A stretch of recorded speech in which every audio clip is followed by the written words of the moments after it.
For thousands of kids in Las Vegas, after-school activities such as football and soccer don't exist.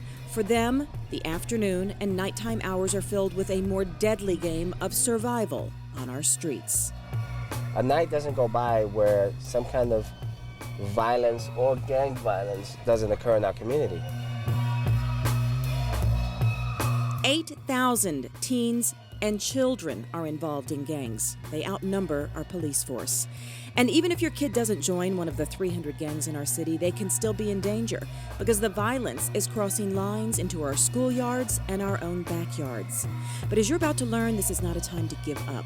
Law enforcement, school officials, city leaders, and parents have sounded the alarm.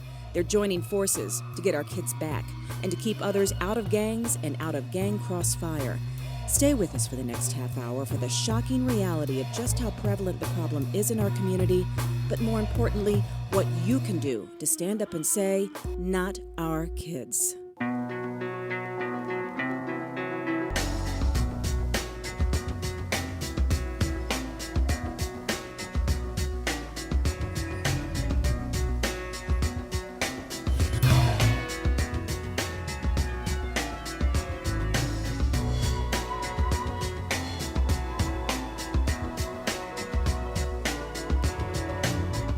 I'm Nancy Byrne from KCLV TV. Thank you so much for joining us. If you think that we don't have a problem with gangs and violence in our community, we'd like for you to stay with us for the next 30 minutes. If you believe that we do, like most big cities, have a problem with gangs and violence, but you'd like to be part of the solution, we'd like for you to stay with us for the next 30 minutes. We're going to take you out with Metro's gang unit out onto the streets. We're going to introduce you to a mother whose son, a star athlete and straight-A student, was caught in gang crossfire. But because we don't want to just exploit the problem without offering some answers, some hope, we're also going to touch on a couple of programs out there to stop the violence and tell you how you can take a stand. Let's start by heading out with those who fight this problem from the front lines. You know what, we're going on a camper right now, sitting on a 420 suspect, sorry.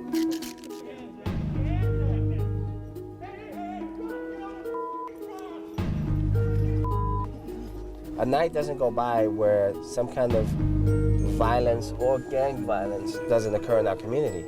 The pictures are frightening. The statistics even more so. As of April of this year, Las Vegas Metropolitan Police report 45 gang-related shootings, 7 of which ended in the death of either another gang member or an innocent bystander. Then you run up on him, he swallows it. While there may seem to be obvious pockets in our community where gangs converge, those in the know will tell you they can be found everywhere. More than 300 gangs are represented in Las Vegas, and they don't care whether you're on welfare or you're wealthy. Tony Morales is a detective with Metro's gang unit. Most people think that the gang culture and gang members only live in certain neighborhoods, and that's a false belief, because gang members and gang violence is everywhere throughout the valley nowadays. It's not just in one specific neighborhood. On this particular day, Detective Morales and his partner, Detective B.J. Plaskett, took us through an area that takes up a lot of Metro's time and manpower, a neighborhood where you'll find the notorious Crack Alley, aptly named because of what goes on here at night and in broad daylight. Because of that reason, a lot of narcotics is being sold out of here, and it's sad because you got a lot of little kids around here. Metro maintains a major presence around here, and they will not hesitate to question and check anyone who appears to be a threat to the good folks who are trying to live here. And that is exactly what happened as we were driving past this apartment complex. Watch and listen closely as we hear a loud noise and see this man running from the building.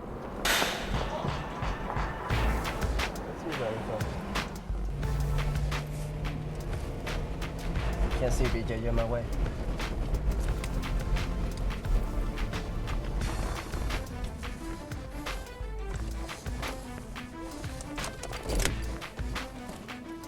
In front of my car. During their search and questioning, they discovered drug paraphernalia and a previous record. You been arrested before? Oh, yeah. For what? Got out of the county.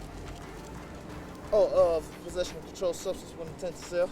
But more importantly, the man's light blue shoes turn out to be a telltale sign of his affiliation with the Crips. Sometimes a gang's color is worn blatantly, sometimes it is more subtle. Who you kicking with? Oh, I run by myself. You ain't kick- Nobody, I don't trust nobody. How about back east? Oh, all my people that's along my block. What is it?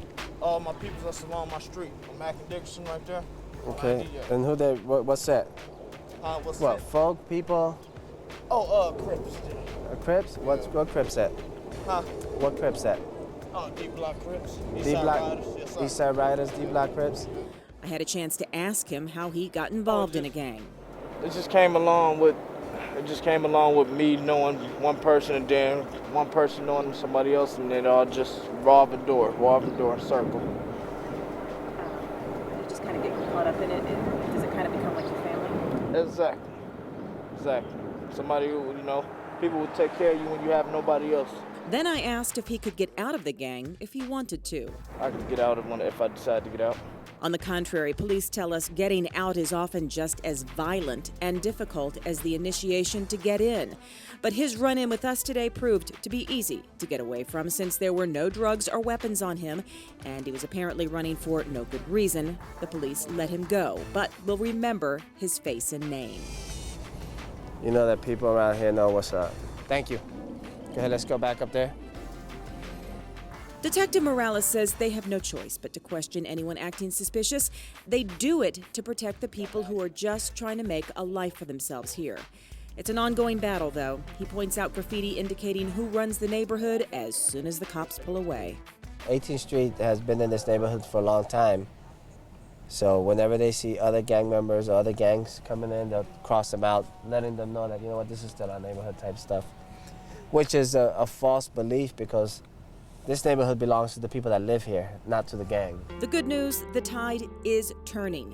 The new wave is for residents and police to band together. So when the cops aren't around, the citizens become their eyes and ears and report suspicious activity. One of the main things that we're focusing on, and we have been for a while, is our motto, the partnership with the community. Letting people know, you know what, we need to work together, and that's... The police can't do it alone, but Detective Morales believes if neighbors look out for each other, if they learn to trust the police that patrol their neighborhood, if parents keep close tabs on their kids, a dent could be made in gangs, violence, and graffiti. Just think of it as a strong but peaceful way to gang up on the gangs. We know in our police department that we're never going to just throw our hands up because we live in this community. And it's an ongoing battle, if you want to call it, but never a losing one. So that's why we try to incorporate the community as much as we can, because we know we need their help just as they need our help. And together, we'll just keep fighting the fight.